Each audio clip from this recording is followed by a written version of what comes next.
Hey, Squirrel friends. Hope everyone's great today. I know it's scary times. I hope everyone's been self-isolating, staying at home, yada, yada, yada. Okay, so if you've been on Netflix, I'm sure you've watched that whole Tiger King, Joe Exotic thing, but maybe something you didn't catch was that they've released yet more Carmen Sandiego stuff on Netflix. And did you know that almost exactly a year ago, well, not really, this was more around March, but we covered Carmen Sandiego. And if you haven't listened to that episode, we're going to re-release it for you today. Something more fun and laid back than what the news has to offer.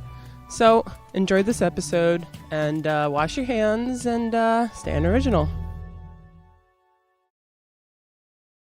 You should start off with a geography question. Oh, that's a good point. Okay. What kind of geography question?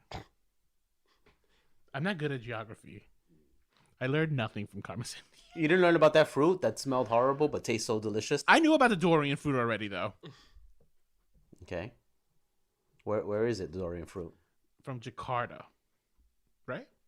I feel like there's a lot of questions being asked here. And, you know, the major question to ask is, where is Carmen Sandiego?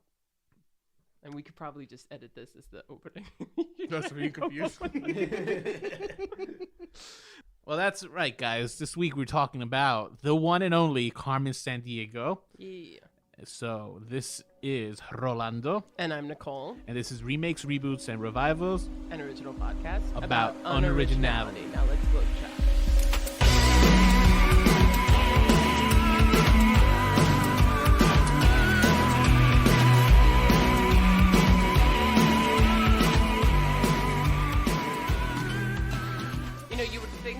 Watching all of these episodes of Carmen Sandiego that we would have gotten that trivia question right. No, I'm pretty sure I got it right. I'm pretty sure it's Jakarta. It is? I'm okay. 90. Hang on.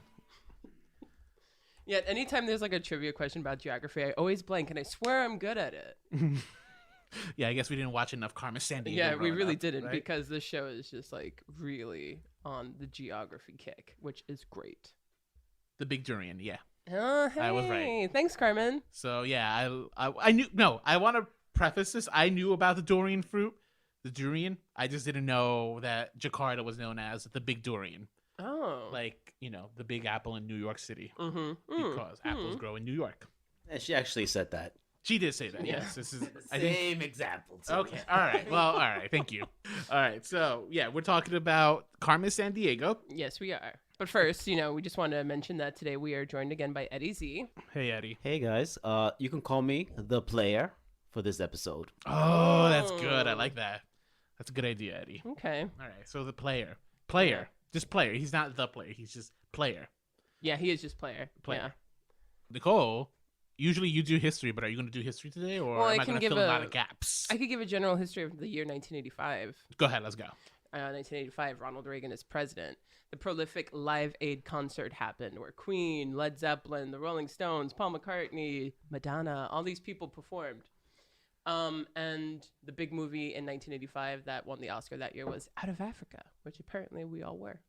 So also in 1985, though, a computer game was invented that came up with a really prolific woman globetrotting character. I think in the style of like Indiana Jones, personally. At least her name. Indiana, Sandiego. Speaking, do you know what the name was inspired by? Carmen was from Carmen Miranda. Yeah, the Brazilian singer, I guess. Yes, Performer? actress singer. Okay, yeah. In the golden age of Hollywood. Look at that. If you like, you know, like when women have bananas over their heads, and it's kind of like a South American thing. Yes. Yeah, and that's her.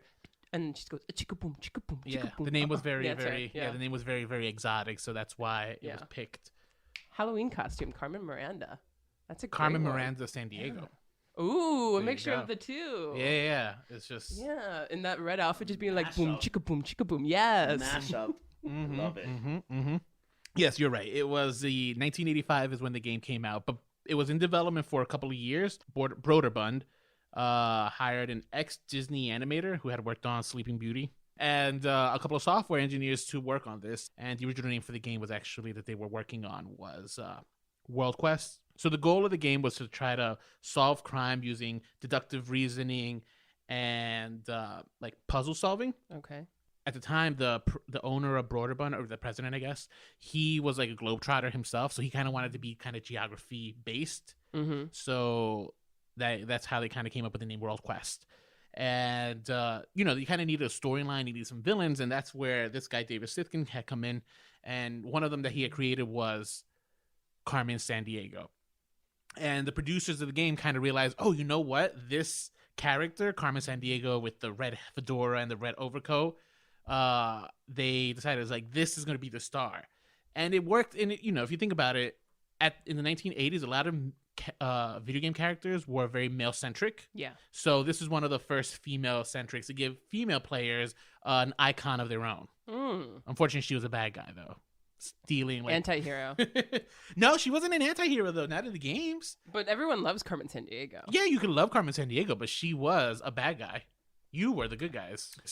But still anti-hero though is still like the person that is doing bad things, but you're still rooting for. To me, that is what is the definition of an anti-hero. But you're not supposed to be rooting for Carmen Sandiego. Why not? Because she's stealing. Well, I guess as a woman, I root for her because it's like, damn, baby, go all across the world and never get caught and like tease these fools. So were you rooting for Carmen Sandiego? Oh, hell yeah, I was. Oh, so you're just bad at the game. I rooted for her to get away too because every time she got away, I got to play again. That's true. Well, she will always get away, even if you catch her. Yeah, she always gets away. Yeah, she always gets away. There's always like a cool animated sequence, like she gets on like a helicopter or something. Yes. I don't think anyone ever sit there and be like, damn you, Carmen Sandiego. Me. Really? I always wanted to catch her. Like, I never did. I was also not very good at those games. Those games were, from what I remember, hard. Yeah. I didn't play those iteration games. I played the later ones. Oh, okay, 90s, gotcha. Which were All right. fantastic. So, interesting things. So, Broderbund had developed this game, and they wanted it to just be an actual game. They didn't think it was going to be like an educational game. However, because of its focus on geography, a lot of teachers were buying it and incorporating it in their classroom. Smart. And Broderbund decided, you know what? We're going to capitalize on this, and it became an educational game. Oh, fantastic. And there were a lot of spin-offs. There was actually a version apparently called Where in North Dakota is Carmen Sandiego. There were so many. They did Where in Time, Where in Space is Carmen Sandiego. They sometimes they really centralized it. I think we're in the Americas and stuff. So there was a lot of them. And I think it was a really great idea, because geography is really important. And I think geography has slowly been losing its importance within our educational system. So to come up with a really cute, creative way like this, I'm just all about it. Which is a great point because that actually will take us to 1991. Where PBS drops Where in the World is Carmen Sandiego. Is it Where in the World or is it Where on Earth? No, Where in the World. Where on Earth is the animated series. Which one came first? Where in the World. Oh, fantastic. Where in the World is Carmen Sandiego, the game show. So, yeah, you want to do a little singing? Carmen Sandiego. Tell me where can she be? That's what a Yes, that's by the Rockapellas. Yeah, band from the show. Love it. Yeah, I never forgot that song ever. Yeah, no, me neither. So you're 100% right. Kids did not know geography. So what happened was there was a survey done by the National Geographics, and apparently children just could not locate the Pacific Ocean or the USSR on a map. Oh my god! And as a result, PBS decided well, we need to fucking do something and teach these kids about geography. So thank God PBS. They licensed from Broderbund Carmen Sandiego and made a game show out of it. So did you ever see the game show? I did. Yeah, I remember watching it growing up. Yeah, me too. I wanted to be on it so badly. I would have died to have been on it. I gotta say, a lot of my friends love shows like Family Double Dare, those game shows. So this is that show was actually an inspiration here because it started this hype for family game shows. And what happened, PBS decided to just jump on that bandwagon, and that's how we got this show. Thank God for PBS. Yeah, it lasted 5 seasons. It's impressive. Won a total of 7 Daytime Emmys and 1 Peabody Award. Oh. And they almost in total recorded about 300 episodes. Wow. But a lot of them cannot be seen anymore because what happened was between seasons 1 and 2, the USSR dissolved. So a lot of those episodes were outdated. True. And as a result, PBS just pulled them out of the rotation. But it's important also to know that the USSR once existed. And stuff like that, so but it's hard to teach geography with old. It's like when you're in school looking at old maps and stuff, right? It used to be Czechoslovakia, and that's completely disbanded and other things. So I get it. Yeah, I like science books with Pluto in it. as a planet.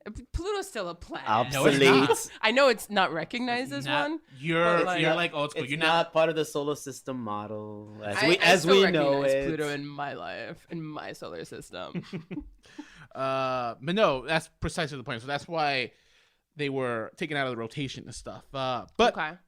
that also introduced us to a little bit more of the lore that would become Carmen Sandiego. Yes. Really focusing on Acme, even though that was like always part of the game. True. Acme kind of became more of a central figure. And it also introduced the Chief. Yes, and Acme is pretty much the detective agency that is trying to track down Carmen Sandiego. So if you're someone who is hired to track down Carmen Sandiego, you've been hired through Acme and you report to the Chief. And tell us all about the Chief because I love her. So the Chief, her name was Lynn Thigpen. She's a Broadway actress, and her delivery is kind of what made, I guess, the show stand out. Yeah, I'm going to try and do it right now. You have to find... I can't do it. That was close. You're going to find the Chief. Something like that. It just turns into 1940s. Yeah, guy. you just go to the 1940s transatlantic accent. That's not transatlantic. It's pretty transatlantic. Hello and welcome to Acme. I'm the Chief. We're in the business of tracking down thieves, and we're ultimately after one, Carmen Sandiego. The show was fun. I've always wanted to be on this show. I don't know about you. No, 100%. Other than the fact that I'm really competitive, I love the geography element of it. I think geography is really important. Man, I was always... So I knew geography was never my strong point. So this show terrified the shit out of me as much as I wanted to be on it. Yeah. There's no way I would have done well. I know. Really? Yeah, from the bottom of my heart. I would have been like, oh, I'd make a fool of myself. And always these kids were always like super smart. Yeah. It's just like, he won the spelling bee. She plays a clarinet and does basketball. Yeah, no, you never saw a kid who was like, he dropped out of the drama club out of 2 meetings. Exactly. So I mean, I thought it was really intriguing, though, that the way they set it up. I didn't watch too many, but they had one where, like, on the floor was a globe of the world, and it's like, you got to run to this part. Yeah, and that's always the final round. That's how you try to catch Carmen Sandiego. And it's always fucking hard. Oh, yeah, right? and your adrenaline's rushing. You have like 30 seconds to try to place like 8 pins on a map, and you have to know exactly where these fucking countries and cities are. Yeah. It's horrendous. That's great. I'm all for it. I am too. I mean, there should be more game shows like this. Yeah. But yeah, fucking super, super hard. But yeah, this is our first iteration of Carmen Sandiego in TV. We wanted to talk about it a little bit, but after the 5 seasons of this running, it would get its own spin-off, which is Where in Time is Carmen Sandiego. Yeah. That only lasted 2 seasons. It was more futuristic. It had to do with history. Yeah. Now, that one I actually enjoyed a lot more because history is... Don't say more important. No. I would say it's just as important as geography. It is. The only thing is I feel like history is a little easier to kind of comprehend because I history suppose. doesn't change. Neither does geography. For the most part. Geography changed. But, okay, USSR became Russia, but, like, that's not overwhelming. There's a lot of information on... I guess it's maybe the locations of maps and stuff. I've just never been good at that. I think geography also corresponds with history, where history is kind of just history. But then, again, to understand history, you should know geography and where things, like, lie in the world. I guess that's kind of true. So they go hand in hand. Fine. They go hand in hand. You're right. Is that what you wanted to hear? I did. Okay, good. You got They're it. both great. We love them both. No, so Where in Time is Carmen Sandiego had to do with time travel. She would go around stealing like important artifacts from different points in history and Coolest woman ever. That was a dope show. So I think great. it had a different host, but it had the same chief. She came along. You're for the most ride. fun. I can't. Every time I can't. So yeah. And but that one only lasted 2 seasons. So it wasn't until 1994 where Carmen Sandiego would come back to TV, this time through Fox Kids. And it was Where on Earth is Carmen Sandiego. So I kind of want to sing the song. Where is Carmen Sandiego? Carmen Sandiego, where on earth? Tell me where is Carmen Sandiego? Yeah. The other one is so much better. Oh, the acapella band is good. I feel like the Where on Earth is Carmen Sandiego felt a little more like dramatic and like over the top. Yeah. As our Carmen Sandiego would become because she was voiced by the one and only Rita Moreno. Yes. Oh my God. What a voice, man. I didn't know this Seriously. growing up. Only this now. I'm just like, she's so good. What? Yeah, voice acting So is on good. point, as any other acting that Rita Moreno does. A famous writer, F. Scott Fitzgerald, once said, "Show me a hero, and I'll write you a tragedy." Meaning what, Carmen? The tragedy here is Lee's lack of maturity kept him from being a great detective or a great thief. See you next Crime Player, if you're up to it. Carmen Sandiego in this version, she is an ex-Acme agent. Yes. Who apparently she started off as an orphan and they were taken in by Acme, and then she became an agent, youngest agent. Then she eventually decides, I need a challenge, and becomes a thief. Yeah. And now Player, who is like supposed to be us, kind of, sort of. The quality of like you, because like before in the game show and in the video games, you were very much a part of it because you're playing the game and the chief was talking to you and the game show host was talking to you. And so now you're still kind of a part of it because the player, even in the first episode, I saw it was live action before it turned into cartoon. Yeah, they always start off with like a live action sequence and then it turns into the game. Yep. Your player, you pick up, the player is playing as Ivy and Zach. Those are the two protagonists of the show who are trying to stop Carmen Sandiego. And each episode they're like kids. Yeah, they're like teenagers. Yeah, which is like weird because Carmen Sandiego is a full-grown woman in this iteration. Yes. And they come very close to stopping her almost every episode. Because they're part of the Junior Acme Detective Squad. It's just still it's just like high standards. But Carmen, you're like better than that. Like you can't let these 11-year-olds Carmen Sandiego's stop playing you. a game. This is all fun and games for her. That's true. She's just letting these kids go around the world. She wants to. She loves to chase. That's what she's doing here. So did you ever watch this show growing up? No. I only watched the original game show. Okay. And played the game. Interesting. Oh yeah. Well, the chief from this game would actually show up every now and then on the actual games also. Yeah, which was the 90s like reincarnate revival of it, right? Because I don't think I played the 1985 one. I think I played a 90s one with the chief in it. Well, the 1985 one was remade after the chief was introduced. Yeah. So, and then they kept, Carmen Sandiego was still alive apparently. She was still popping. Teachers were using her in school, and as a result, like they're just going to keep milking this. And you know what why Carmen Sandiego was kind of put on TV, though, right? A representation? No. Representation of what? Female? No, I was just making When you look at television between the 80s and the 90s for kids, there's a huge difference. Do you want to take a guess as to what that could be? 80s and 90s? Yeah, 80s kids television and 90s children's television programming. I don't know. Is the 90s more educational? It is more educational. There's a reason for that. In the 90s, the law came into... Because Reagan era destroyed our youth? Well, what happened was in the 90s, there was a Children's Television Act. And the problem was in the 80s, if you saw a TV show, all they were just commercials for toys, if you think about it. Okay. And it just put requirements in which television networks had to put a certain amount of content that was educational. So that's where a lot of these shows like Carmen Sandiego, Hysteria, if you ever saw it. Hysteria? Oh, Hysteria was good. That teaches you history. Okay. Science Court. Okay. Robin Williams on ABC would have this little segment as Jeannie teaching you about like great figures in history. So there was a lot of programming that was really, really educational. Was it Ghost Rider too? Ghost Rider falls into that, even though that was PBS. But I love Ghost Rider. That was one of my favorite ones. He's a ghost and he writes to us. Yeah. Ghost Rider. It's such a shame. That's something that will never get remade. No, never. I don't think so. It doesn't have a big enough following. You'll have it'll be like a very niche audience. Yes. But yeah. So anyway. But yeah, so that's how Carmen Sandiego came to be on TV. And Broderbund was actually very nervous in giving the rights to Fox because, Fox at the time was known for the violence of X-Men and Power Rangers, which we talked about. So they were like really hesitant, but they were able to do a script that showed it like, no, we're going to use this to teach kids about geography. And it works. I think it works. I didn't realize it until watching it, but I mean, I guess I must have been like a dumb kid. Like I just didn't pick up on necessarily the education part. Maybe consciously.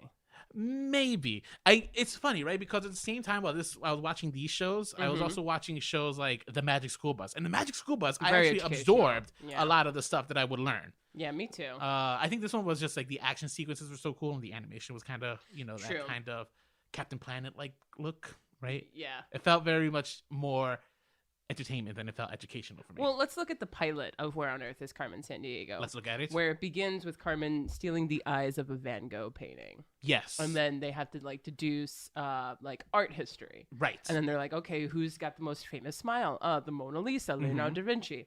and just all the different places they go there. And I think in that one they even go to Egypt for some reason. They think the nose that she might be stealing is the nose Of the from the Sphinx? Sphinx. Okay. Or based off So- of a clue. So they were wrong. Then they end up going back for, I forgot whose nose they stole. It was like a famous nose. And painting. I don't remember. I don't remember. See? Not a Well, good job in educating. But putting that aside, all right, 1994. I at least was like 6, and like I'm assuming you might have seen this. Growing up. I must have been like, I guess what? How many? I'm 2 years older than you. Yeah. So yeah, I must have been like 8. So where else would you have learned about Vincent Van Gogh or the Mona Lisa? You know, things that like when you think about it, it's like Or I windmills. know these things. Or Or, like yeah, about- Egypt and stuff, and like knowing where on the map it is, and like the differentiating between different countries and continents and whatnot. And like school didn't teach me. No, but What if a you controversial comment. But if you think about School it, like system failed me, but you know what? PBS, yeah. they saved me. But you ever look at something and you're like, where did I learn this? How do I know this?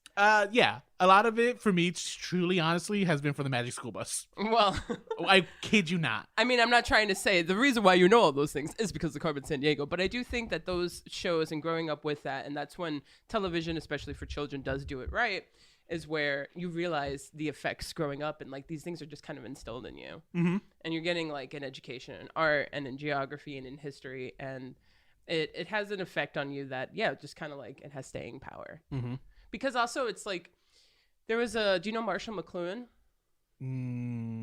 He was The kind name of sounds a theorist and a philosopher, and he was very prominent in the 70s, Mhm. like a media philosopher. Okay. And Did we learn about this in grad school? Yeah. Teachers are gonna be so disappointed in me when they hear this episode. his famous. It should have been on a saying TV was- show. Well, it's the medium is the message.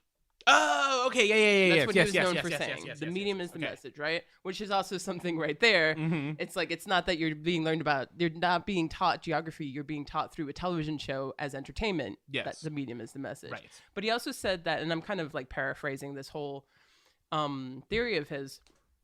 But he said the best way to teach anyone anything isn't a joke, because at the end of the joke, nobody wants to be turned to and go, "You get it."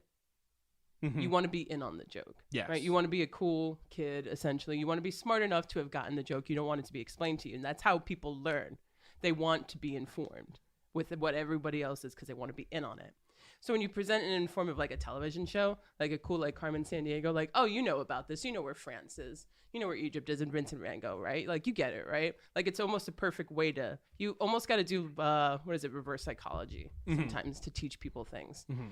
And I mean, when you're a kid and you see this, you know, you're not going to think about it every single day. Like, well, thanks, Carmen Sandiego, for teaching me about Vincent Van Gogh. Right, But because like, you just it's saw a cool definitely TV show where you almost caught, there's like flying cars and there. whatnot, Yeah. jet skis, So you're just like cool because it's like, whoa, inspectors and agents and like thieves. your but, like, gumshoes. Yeah. Yeah. Yeah. Mhm. But so I think that they kind of took that where it's like you almost got to like not let people know that you're educating them.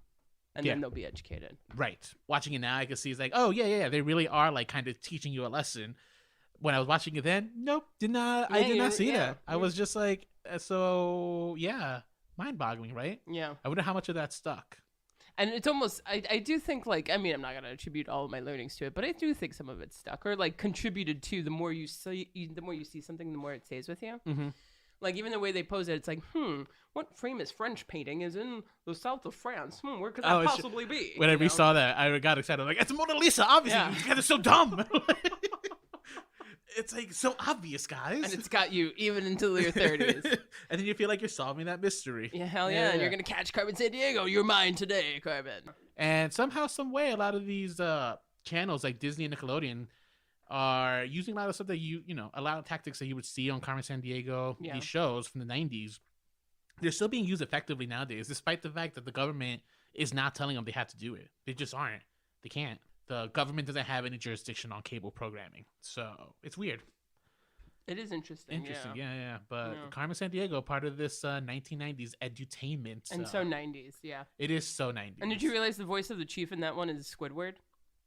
No, I didn't realize that. But now that you pointed it out, All I heard was Squidward the whole time. It was just because I grew That's up on so SpongeBob funny. too. So huh? Look Yeah. at that. yeah, SpongeBob. I wasn't a big fan of SpongeBob. you were old by then. Yes, but I feel like a lot of people my age love SpongeBob. Because it's a great show. It was a great show for the first 3 seasons. Yeah. Because Carmen Sandiego in this in the 1990s, right? Yeah. Watching this now, did you think she was Hispanic or Latina in any No, way? not which at way, all. right? Yeah, Not at I don't all. think I would have gotten that even with Rita Moreno playing the voice, despite the fact that in the video game she was always from Buenos Aires, Argentina. Yeah. So she was always kind of Latinx at least. Yeah, she wasn't Aryan, to say the least. Like, mean, I at least knew that, like, I wouldn't say I felt a Latin vibe or anything from her, but I knew she wasn't. From the 90s cartoon. Yeah. No, I didn't get that either. I always thought she was just a beautiful white woman. Yeah. Globetrotting as Maybe all beautiful white people do. Mediterranean or something, yeah. Oh, you're really thinking about that. Yeah. Okay, I don't think I. Well, because I know my geography. Thanks, Carmen Sandiego. You got me there. But that all changed, I think, with the 2019. 2019. Well, a lot changed with the 2019. A lot did change, but I think that's the actual representation of Carmen Sandiego Yeah. changed, and I think that was a big, I think a step forward, to be quite honest. So let's flash forward to 2019. Is there a song? Where in the world? Yeah, they have a theme song. It's not San memorable. Diego. Oh, I love that song.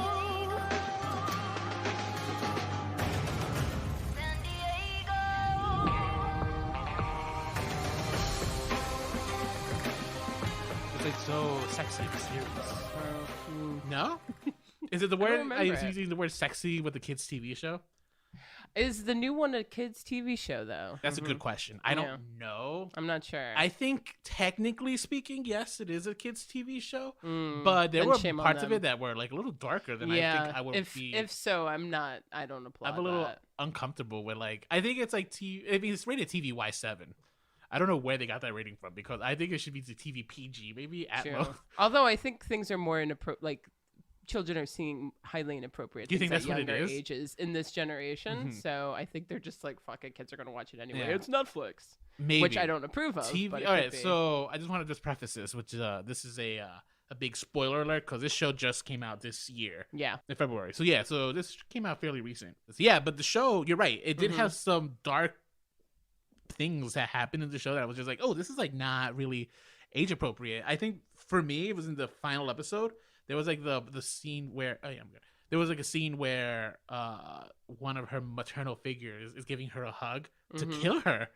It was like a really strong and violent hug. I was just like, this is not something I want my child to see. Yeah. I, as an adult, am here with the story. I love it. I'm watching this. It's a very enjoyable TV show. Yeah. But that got this show was dark. made for you. I think. You think so? I think so. I don't know. I will say this: they actually do try to teach geography when they can. Sure. Well, let's back up a little bit and say how this show differs in the lore of Carmen Sandiego. So let's go. What So- are some of the big changes? Well, this one provides this whole backstory. Like the first couple episodes are just the backstory of who is Carmen Sandiego. Yes, Carmen And Sandiego gets an origin story, which she's never really. She's never gotten had, before, yeah. yeah. And she's an orphan girl. We're gonna assume off the Argentine coast somewhere. Argentinian, yes. And she grew up on an island, an isolated island. And this time she wasn't raised by the people of Acme. Right. She was raised by the nemesis, the like evil organization Vile. Vile. And great name. I really like that. And she was raised in Vile. It's like a secret academy for people who want to be thieves, but then it's like, actually, no, they're like villain. They're like super they're villains who want to supervillains, take yeah. over the world. That's like the big secret. And she's known as Black Sheep there. Mm-hmm. And there's like 6 people or 5 who run, 5 people 5 people who run. because they and vote they to teach, break ties. yeah. Yeah. And all 5 of them run different aspects of this thieves school. Mhm. And one of them is the one who picked her and raised her. And then there's like this samurai guy who has it out for her. But whatever. So up until she's 20, she's like, I want to be the best thief that there is. I don't have any family. I have nothing left to lose. This is what I was made for. This is why I was brought here. And for many reasons, she doesn't pass. And they don't grant her to be a grand thief. And so she plots her own way out. And then she begins this whole chase around the world with relationship with Vile, trying to get her back. Essentially, right? I think I explained it. Yeah, I mean, she actually, once she realized that Vile was kind of the bad guys, she decided then and there that she was going to no longer be a part of the group and kind of do everything in her power to stop them. She decided to be chaotic neutral. Yeah. Ooh, good way of putting it. Mm-hmm. Yeah. That's is that right, Eddie? You're like got more the of an smiles on their expert of, faces. you're more an expert here on alignments from Dungeons and Dragons. I think we can say that maybe. I Okay. think she's chaotic neutral for sure. Where it's like she's still a thief and she's still doing bad things, but she's doing it for herself and she's just causing chaos. And why not? Okay. But she also wants Vile to pay for their actions. Wouldn't they technically though chaotic good? I would say chaotic good more. Yeah, I feel because she's a good person. Yeah. Did she? I didn't watch all of them. I did see the last one. Did she like form some sort of bond with Acme though? Oh, that's a good question. No, so they were like This is where the show kind of threw me for a loop. I thought that's where the show was gonna go, where she would become an Acme member. However, because of circumstances, Acme now thinks of her as an actual threat because they think that she's responsible for the assault on one of their agents. And I was this again a kids TV show. Just like, oh, this is like a plot that I would see like on like NCIS. Yeah. This is the only show I can think of for like really, really old people. They'd love that show. Yeah, well, the whole thing though of like the overcomplicatedness and I mean, it's now very common too to watch something like ever since Harry Potter. It's really common for you to like watch like a kid growing up in a school, a set academy to like learn a trade of something like witchcraft and in this case thievery. Yes. But it's kind of violent, and Yeah. it's very almost kind of in moments sexually suggestive. Oh, you think so? I think so. And What the parts? relationship with that one guy who like found her on the train and then she's telling the backstory. Oh, to. Graham. Yeah. Okay, the crackle. Yes. And now, granted, Carmen Sandiego is really just interested in herself at this point. Like, it's still suggestive enough. So it's just like little things that I'm like, oh, I don't think that this is meant for children. Like, I think this is meant for 90s nostalgia kids. Oh, that's so funny. I didn't find that as sexual. As actually, there was a scene that Eddie pointed this out. Carmen had with Agent Argent. So that was the female partner for like the bad detective. He's just a kind of a shitty detective. Oh my God, are you guys like trying to get me excited about her potentially being bisexual? I feel like they kind of may have implied it. There was like there was like almost like a First thing she does, hey, I'm Julia. And she says, oh, hi, Jules. Gives her a nickname, changes her name, makes a connection. There was a very flirty tone with their exchange. And once Eddie pointed it out, I was like, oh, I think you're right. Because she constantly kept making a point. It's just like, oh, Crackle, he's like a brother to me. They never implied any romantic feelings. True. Well, at least from her. Yeah. Oh, well, now I love this show. And again, we might be reading way more into it than like it deserves. Maybe. However, Netflix has been known to like kind of throw gay characters into Yes. their kids' programming. Because it's important for children to see. Yes. So and That I will say. The one I'm thinking about right now is actually Voltron, where they actually confirmed the sexuality of one of the main characters. And people suspected he might be gay, and Netflix finally took the plunge. They're just like, we're gonna make him a gay character. And the Dragon Prince. Oh, that's right, the Dragon Prince. Another kids TV show that has. Good for you, so- Netflix. Yeah. Gave So us yeah. invitation. So I'll say that much. Like if Netflix is toying around with the idea of having Carmen Sandiego be at least bisexual, Netflix would be the one to do it. Yeah, true. So Or yeah. CW. Or CW, but this this isn't their target demo.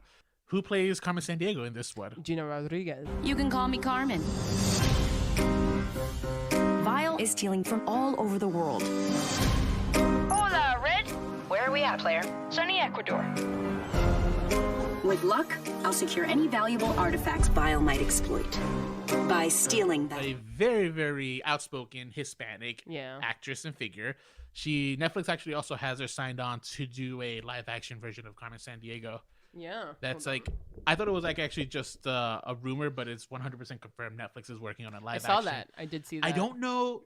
So you know how we were talking about like, is this show for kids or is this for adults? I don't know how they're going to handle the live action Carmen Sandiego, because I would love to see a more adult version of Carmen Sandiego. Give me sexy Gina Rodriguez being like, oh, you want a like salute. overt adultery? Because like I think it's pretty like Like I will young say adult. that right now this Carmen Sandiego is kind of like for any age, even though it doesn't seem like it's more for kids. But it's like You're it's giving me mixed general. signals here, Nicole. It's G, but it's like it's not. But that's the thing. Like it's not just a kid show. You know that. Like, Yeah. Where on Earth is Carmen Sandiego was just a kid show. Like adults don't really watch that. Right.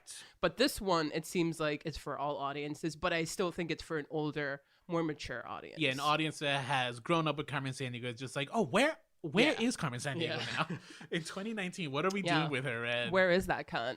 But I will say that I think that if they can make it more overt with sexuality, like that's I don't need that, because what Netflix gave me, although sometimes I'm like, I don't want my kid watching this or any kid watching this. Is it because of her outfits? Because I think sometimes she was wearing just like hideous outfits that were just like They were not hideous. They were too whorish, I thought. I don't know why they drew those outfits. No, it's not that. I just think that that's as adults as I'd like to see Carmen Sandiego get. I don't need sex thrown in there. I mean, I'd like a sexuality maybe confirmed now, but other than that, I don't need to see her have sex. I don't need to see really overt I'm not implying that I adult want to see things. Carmen Sandiego having sex. I just want it to be a little more mature. So what did this Netflix thing lack that you want to see in a live action adaptation? Maybe just a live action. Live action. I Period. mean, all right. But you said do you want to see it more go adult more? Well, like more violence. Okay, it was very good. Like for animated, like the fight scenes, like that. I thought that was pretty cool. They were pretty actually cool. pretty violent. They did not hold back. I also think too, to go deeper into the emotional contents of the show, Carmen Sandiego grew up on this island. She had relationships with the adults here as parental figures, as well as her nannies. And also, like, I kind of saw that her nannies, even though you don't see their faces or you see the relationships, played a role in her wanting to explore the world. Oh, yeah. She had a different nanny. It looked like she had a different nanny like every year or so of her growing up. And they always kind of shared their culture with her. So she kind of learned of like the love of geography or love of like exploring the world. Yeah. Kind of like in that relationship. But what I missed from the show was that she was part of a group. They were like a group of 6 of them. When they were studying that year, they all kind of like build a relationship. There was like frenemies. There was like a big brother relationship. There was like camaraderie. Yeah, I don't want big brother relationship. That a sexual relationship. Yeah, you know, kind of big brother relationship. Suggested. She's gonna be lesbian. I think they are gonna. I think that I kind of want them to. Player is speaking. Sorry. I think you're right, player. Sorry, continue. But to see that, to kind of see it develop, because she ends up kind of having betrayed all that. Yeah. And I think there should have been a more emotional kind of consequence to that. True, but Carmen Sandiego is a loner, man. She does these things alone. Like, she has people who work for her, sure, but like it's always just Carmen Sandiego. That's not She's true. a Even in the solo 90s team. TV show, she always had like her vile team. She always had henchmen. She has never worked henchmen alone. for sure, but like still, it's just Carmen. Like she's solo. She doesn't need nobody. She's not like it's Carmen Sandiego and the goons. You know, it's just Carmen Sandiego. Carmen Sandiego's always had her goons. But I'm saying that's not part of who. Like it's just her. You know what I don't know if you know what I'm saying. Like, Again, she did all the action sequences, but it turns out Ivy can hold her own. Yeah. Oh, by the way, that's the other thing I liked about this show. They brought back Ivy and Zach. I did not think they were going to come back for the show, and then here they are. Yeah, and, but they work with her. her. They're working with her. Very heavy Boston accent. Yeah, it's Yeah, so I weird. love it. I love it. So I don't weird. know where those accents came from. I don't think I've ever heard them really on animated TV shows, and Yeah. I like it. Just They because put, you have people they put working my Boston accent to shame. your non-existent Boston accent, yeah. Just because you have people working for you doesn't mean that you're still running the ship alone, though. Yeah, but So that's why it's like Carmen's just Carmen. So are you against her being highly dependent on player played by Wolf Finhart? Well, no, of because Stranger Things. She's always had that relationship, and Where on Earth it was just kind of like a tease, like, oh, you'll get me maybe next time. Player. Oh yeah, I think Next Crime. Yeah. It's But in like this one, it's Seek. kind of like that person. It's like in Spy, you know, with Melissa McCarthy, where it's like, oh, right, yeah, spies have people in their Someone ear in their watching ear them. giving Yeah. Yes. So that makes sense. But I didn't like this interpretation of player because I felt less like, as a viewer, I was interjected into the world of Carmen Sandiego. And it's like, oh, no, it's just some like freckle-faced kid who doesn't leave his apartment and has no fucking adult supervision in his life. Yeah, that's I will give you that. That's the one character that I think might have been the one that was kind of the biggest letdown. Yeah. Out of everybody, because even Chase Deveneaux, like he was a ridiculous detective, but there was something about him that I liked. Probably because he was such a fuck up, Or his outrageous, insulting French accent. or that it could Yeah. be, it could be that too. I just gravitate towards it. Player. Mm-hmm. You're right. He's the one who was kind of lacking the most development. Yeah. Because unlike in the 1990s version where, you know, in a way you're a player, this one, that's not that feeling. Player is his own character. Yeah. I feel Personally attacked. Okay, no, yeah, I do feel personally attacked. I feel maybe not look at it that he lacks as a character, but he has the most mystery right now, because there is 3 elements here. There's Bio, there is Acme, and there is the White Hats. Okay, but here's the thing, right? Who are the White Hats, and True. and they're like they know they're hackers that want to do good. That's Yeah. true. And that's all we know. This is making this new version of Carmen Sandiego. The one thing I didn't like was it made too much of a narrative out of Carmen Sandiego. All the past Carmen Sandiegos that I'm used to, and I'm also used to playing the game, interjects either me into it by like making it straight up a game that I can play, or a game show that I could very well be a part of, or a player that changes from season to season. That could be you. Oh man, maybe the live action version of Carmen Sandiego is going to be a game show version with Gina Rodriguez. Ooh, that'd be so great. But this didn't have any of that. Any participatory feeling that you as a viewer could have was completely removed, and now it's just a narrative that you're watching. And that was part of what Carmen Sandiego is. And like, I get it that it's just trying to be its own thing, and I think it also, because it's more for an adult, mature audience, that they wanted to like go back and like tell it more serious and make it more violent and give more of a backstory to all of these things. But I think it's kind of like Wicked. Like ever since Wicked came out, like the untold story of Elphaba, like we're really into telling these stories where we go back and we re-examine people. Okay. And like, she's not a villain. In this one, she's an anti-hero. She is, yes. This one is the definition of anti-hero. Yeah. But me personally, I like the gimmicky thing where it's like, I am participating in Carmen Sandiego, and it's very much a game, and it's not a game anymore. It's just not. It's a story. Yes, I agree with you. There's also another reason for that, though. There hasn't been a new Carmen Sandiego game out in almost a decade.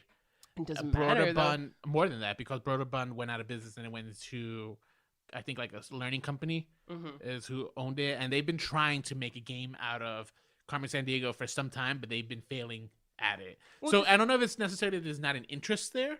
It's just apparently just not a successful thing right now. But it doesn't need a game to accommodate it. I think that that's how Carmen Sandiego exists. So whether or not there's an actual game, it's still the feeling of watching Carmen Sandiego in a television show where you can almost participate in it. It still has that feeling of a game. I think you're right. I think the other problem with that is also it's a product of its time, where the 1990s version was a product of that edutainment. Yeah. This one is a product of 2019. Right, well, obviously. But I think what you also got to come to terms is just like the way Netflix releases its stuff all in one chunk. There is this kind of format just lends itself to narrative storytelling in a way that other animated TV shows just could not. And that's why a lot more children's programming is going the route of doing that narrative storylines, where that just wasn't a thing back then. I do think it's also very much a product of its time in 2019, where we're craving these stories. We go back, we set a more serious, violent, almost gritty tone to it, and then we make it a little bit more adult than it has to. It goes back to Christopher Nolan's Batman. Oh my God. I always bring up. And it's the trend right now, quite simply. So like from 20 years from now, when this trend is hopefully over, I can look back at Carmen Sandiego and be like, oh, now I get it. It was a product of 2019. And then the next iteration of Carmen Sandiego in 20 years will be a product of Carmen Sandiego 2039. So it's so interesting. I actually don't know if this show was, I don't know if it wasn't, I think it was light. I think it was fun. I think it was. Compared to the other ones, though, did have a more adult tone to it. I actually think the Carmen Sandiego from 94 through 99, that one felt a little more adult, to be honest. And I think it was because Carmen Sandiego herself felt more like an adult. Oh, well, she, like, her voice. It could have been her voice, but it was also just her mannerisms, I think. I suppose, but she was also very one-sided villainry, which is very also common of children things, where it's like you're either bad or you're good. Well, she wasn't, though. She was, as in we saw. In the 90s? In the 90s one, she has a strict code of her villainy. She does, which is true, but she's still like very much like, no. Carmen's she helped Acme defeat Professor Maelstrom. He was in the new one, right? He's one of the bad guys in the new one. He was also in the original, in the 1990 version. Tim Curry. He was played by Tim Curry, yeah, and she helped Acme put him away because he was a bad guy. Yeah, she's true. just like, he has really no code. I have a code. But still, it's like, it's in the children's TV show, like the lines don't get as blurred as easily where in the more adult things, where it's like Carmen Sandiego is a thief, but like she's an anti-hero and we really root for her and there's all these complexities going on. Kids can't really handle that. That's confusing. I don't know. Now, you might be just, I don't know. I feel like maybe kids are just ready to... Maybe kids are actually able to handle that. I mean, I am completely against, like, no one is all bad and no one is all good. Yeah. Like, give me flawed characters for sure. And I think this one did a good job of doing that because here's a big spoiler. Shadow-san, I think that was his name. Shadow-san, yeah. He was the one who found her. He's the one who's trying to protect her and trying to get her to escape this life of crime, even though he's one of the master villains. Yeah. And that gives you all of a sudden a character that I did not see coming. I thought he was going to be straight a bad guy. Yeah, he says, he has a heart of gold. Yeah. He loves her like a father. Yeah. I guess that. You did guess that. You called it from the beginning. So. True. But I guess when there's only so much that a child, like when they're learning all this about geography and stuff, like I suppose like the cliches should stay that way just so the important stuff is being fed to them. So that's why this is like, this Carmen Sandiego isn't really a geography show. Yeah, she travels the world, but it's not like the focal point of it. Like it's more about like who is Carmen Sandiego and thieves and Vile and Acme and all this shit. I learned about the Magna Carta again. I actually had forgotten all about the Magna Carta. Well, yeah, but you don't know shit about geography, so the Magna Carta is history. No, so I think this show tries to teach. I think look, keep in mind, Netflix doesn't have to teach kids anything. They have the rights. This is true. They have the rights to Carmen Sandiego. They could do whatever they want with her. They didn't have to make it edutainment. But they They're did trying. do whatever they wanted with it. I think for the better, though. Oh, okay. So you really liked it. I thought it was good. Give me the game show any day of the week. Oh, I mean, the game show's like superior to everything. Yeah, and the actual game that I played in the 90s with the Chief. You've got to find Carmen Sandiego. That was a little better. No, it wasn't. Well, at least it was in 40s, guys. So. You guys are both wrong. I'm gonna, you know what? Why don't you do your Chief impersonation? I have no Chief impersonation. I could do the host. It's called trying. The host had like kind of a nasally whiny voice. Can I hear the host? What year? Well, no, I can't do it. I actually love the fact also that they're kind of alluding to the fact that she is Latinx. Yeah, that she is not this white globetrotter. That her skin is clearly darker. Her skin is darker, and I'm here for it. And she might be lesbian. Oh, I'm there for that. Here's another fun fact that I actually forgot to mention. I wanted to mention it earlier, but do you know how she got her coat? Remember how she Carmen Sandiego got her coat? Do you know who played that character? And like the voice actor? Who? Rita Moreno. Rita Moreno? Rita Moreno made a guest appearance playing Cookie, the accountant, who had the red coat. And it was like the way of like kind of passing down that torch. Oh, that's cute. Isn't that cute? Yeah. When I heard that voice too, I was just like, wait a minute. Well, you just mentioned Rita Moreno and my heart sings. So, so I had to Google him. Just like, oh my God, she did. She made a cameo appearance for this, and good for her. Okay, I kind of like love this show. Oh, Bisexual is Rita Moreno. Well, I think for sure that happened in episode 2. Once that happened, I was just like, oh, I'm in for this. Netflix knows for sure their audience here, so I think that's you're 100% right. Yeah, their audience. I mean, supposedly their audience was supposed to be children, but they did mention it was children and their parents. It's a family friendly. Used to watch the show. I see. Yeah, so it's for 90s nostalgia kids. I agree with you. I think so. Yeah, and I think it did a good job. Yeah. What's it called? Let's do a lightning round. Lightning round. Okay, so should we do player? Yeah, let's do player. What kind of iteration do you like of player best? Well, I like the players from the 1991 game show. Me too, because I could have done that. Yeah.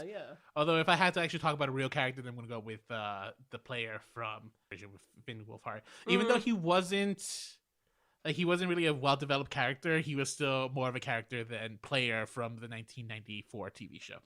Yeah, but that's why I liked it, because it was kind of like this anonymous person. It was just like a kid playing a game, where it wasn't like a kid who was wasting his life in front of a computer screen in the 2019 one. He's not. He's fighting crime. You could hack for good. Moving on. The Zack and Ivy? Zack and Ivy. 94 or 2019? Ooh. I think, all right. Let's do them separately. So I'll give you Ivy. I like the 1994 version, right? She's a little more like stubborn. She's smart. Yeah. She's she's her own character. Yeah. Zack, I prefer the new Zack. Okay. Yeah, he just feels more realized as a character than the teen, like the young kid. Okay. What about you? Oh, sure, I'll go with that. Yeah? Yeah. My deductive reasoning? No opinion, Julian. Okay. Zack and Ivy. But Carmen Sandiego time. Carmen Sandiego's a hard one. I'm going to let you go first. Oh, man. I like Carmen Sandiego best in the 1990s version of the game that I used to play on my computer, where I would never, ever catch that cunt. And I would just always play and try. That's We're going to get so much hate mail for that. I'm sorry. I'm a woman. I can say it. Oh, exactly. And I just always tried to get her, and it's just like you never can, and that's like my experience with Carmen Sandiego. So because of that, she's very precious to me. You know, that's like my youth and all that, and the fun times that I had playing that game. But as a portrayal, I guess I would go with the Gina Rodriguez one just because of the bisexual lesbian thing that you threw at me. We're reading it too, mind you. We're reading into this. It's not. We don't. I'm not gonna say. It's not that confirmed at all. That this is true. It could just be a pretty cute much. girl. It just pandered to me in that way, and I'm there. So I think I'm gonna go with Gina Rodriguez too. I love the voice from Rita Moreno. Yeah, Rita Moreno's voice, Carmen Sandiego. It's very sultry, very almost like really dominant. Like, you know what I mean? Like, she's trash talking you. Right? Yeah. But like she's saying it so nicely and sweetly. Yeah, very sophisticated. The Gina Rodriguez voice, I think it fits this character. And I don't know, I feel like I actually didn't know how I was gonna like a Carmen Sandiego that was a good guy. But they did a really good job with this character and kind of her motivation. And as a result, Gina Rodriguez wins it. It makes me excited. Again, it just excites me to see like what she'll be like in a live action version. So that is it. That's it. That's all we wrote on Carmen Sandiego. But before we go... So you know how we always tell you guys, hey, email us, shoot us a comment on Facebook, remakes, reboots, revivals at Gmail, remakes, reboots, and revivals on Facebook. Well, someone finally did. Don't say finally. We've gotten emails before. For the second time. So we want to read a comment that we got on our Facebook page from a new listener. It's true. And we know it's a new listener because here's the comment. Yeah. Hey, first time listener.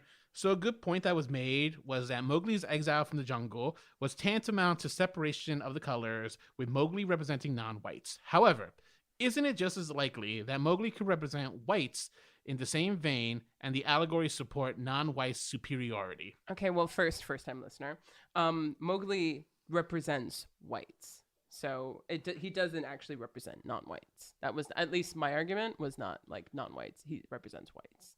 Whites coming in, saving the low breeds, doing their job, the white making savior, peace, the white savior, despite and then the fact bouncing. that he's not white though. Yeah, but it doesn't matter because he could be any color. He's among animals, just like a white man is among animals when he's around non-white men. That's how it so works. dark. Yeah. So, however, isn't it just as likely that Mowgli could represent whites in that same vein? He does. And the allegories support non-white superiority. To me, the reason why I think Shere Khan is truly the hero is because he does represent non-white superiority. He wanted that intruder, the person who thought he was better than everyone, to get out. But he killed Shere Khan, and it doesn't matter because colonialism was a thing and is still kind of a thing. And white supremacy is very real and dangerous. Yeah. I agree with you, Nicole. Actually, I'm wondering. I think Mowgli could represent, though, the non-white superiority, right? Because, the animals exiled. No, well, he wasn't exiled. Oh, I don't know. He kind of self-exiles in the first version, the animated version, right? He leaves because, oh my God, vagina. And in the second one, he stays with the animals. So maybe there's no superiority. Maybe it's all about unity. That's a nice bubble to live in. So, yeah. And now go home and watch the news. Okay, well, fine. You got me there. All right. But thank you so much for leaving us that comment. Yes. As promised, if you leave us any good questions or comments, we'll read them on air. So where can people find us, Nicole? Email us, remakes, reboots, revivals at Gmail. Facebook us, remakes, reboots, and revivals. Instagram us, remakes, reboots, revivals. Don't get us on Twitter. We're not on there. Yeah, we're not really. I mean, I try to update it whenever I can, but yeah. Twitter. And then send us a review on iTunes. That would be appreciated. It's true. Yeah.